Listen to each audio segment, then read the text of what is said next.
there and welcome to this new video. Alors, faut-il regarder des séries avec sous-titres ou des séries sans sous-titres? Si tu mets des sous-titres, tu mets lesquels? Combien de temps? Français, anglais?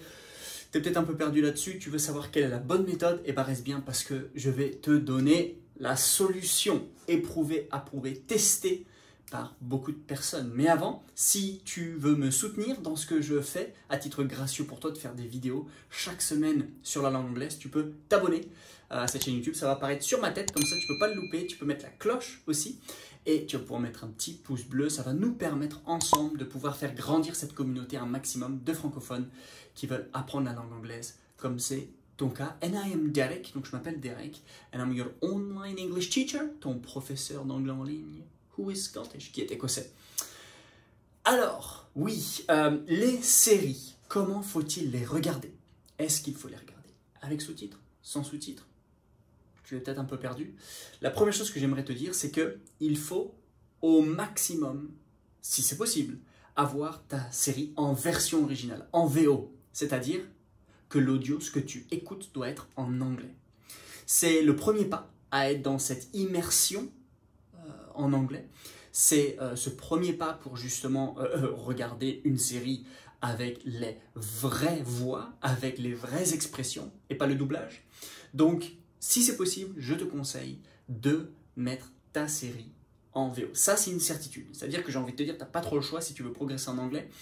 Ton apprentissage passe par l'écoute, la compréhension, l'exposition à la langue. Plus tu es exposé, plus tu écoutes, et bah, plus tu vas récupérer des tournures de phrases, du vocabulaire.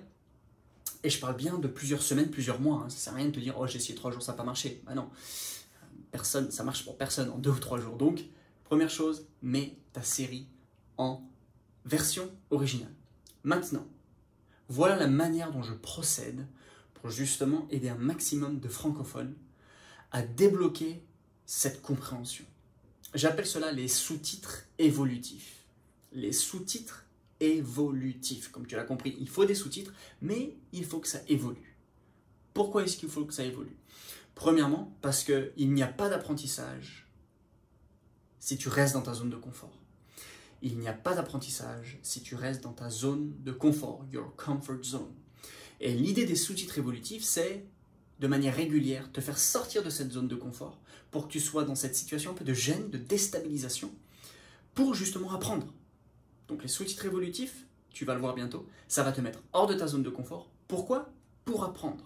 Tu vas apprendre quand tu es vraiment mis au défi. Alors comment tu es mis au défi par les sous-titres évolutifs? Premièrement, tu vas mettre les sous-titres en français.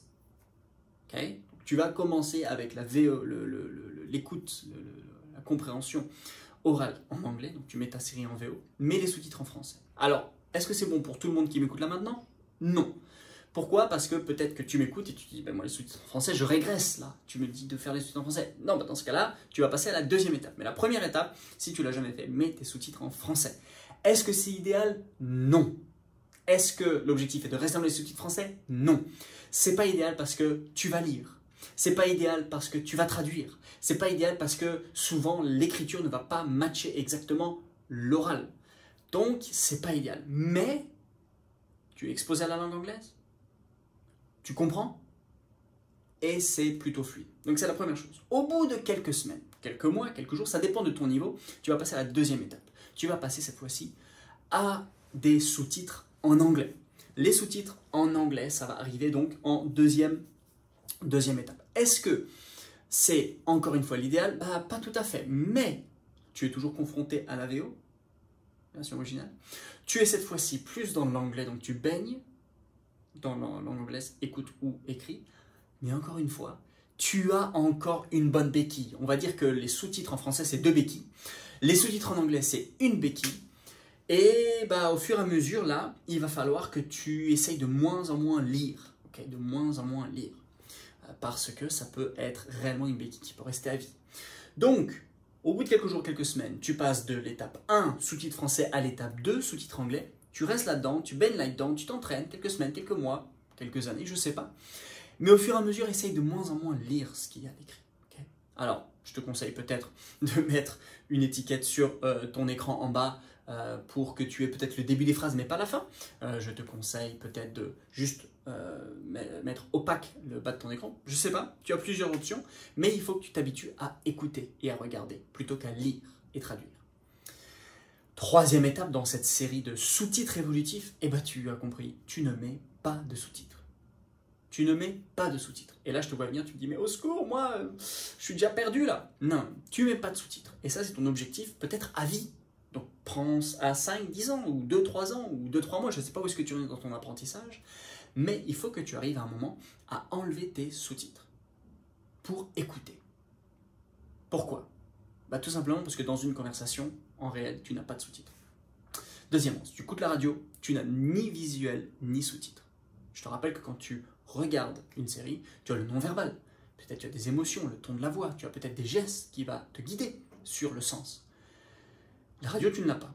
Mais ce que je veux dire, c'est que plus tu es confronté à la langue anglaise, uniquement à l'écoute, plus tu vas te rapprocher d'un anglais authentique. Mais pour ce faire, oui, il y a des techniques. La meilleure technique, c'est aujourd'hui ce qu'on appelle les sous-titres évolutifs. Sous-titres français, sous-titres anglais, aucun sous-titre. C'est par niveau de difficulté, tu l'as compris, ça prend du temps, mais l'objectif est de sortir de ta zone de confort.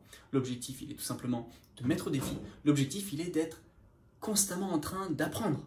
Parce qu'au bout d'un moment, tu vas voir, eh ben, tu vas tellement être confortable dans tes sous-titres français que dès que tu vas passer aux sous-titres anglais, tu vas te dire « Oh, gros défi, gros stress. » Bah, c'est que tu t'es trop habitué à ça.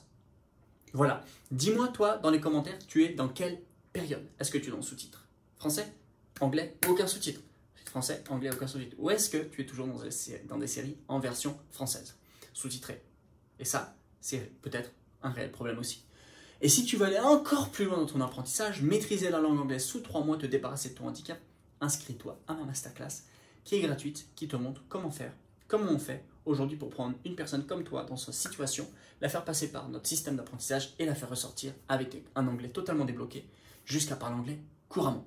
C'est ce qui est possible pour toi. Je te laisse t'inscrire. Laisse-moi un commentaire and I'll see you next week. Bye!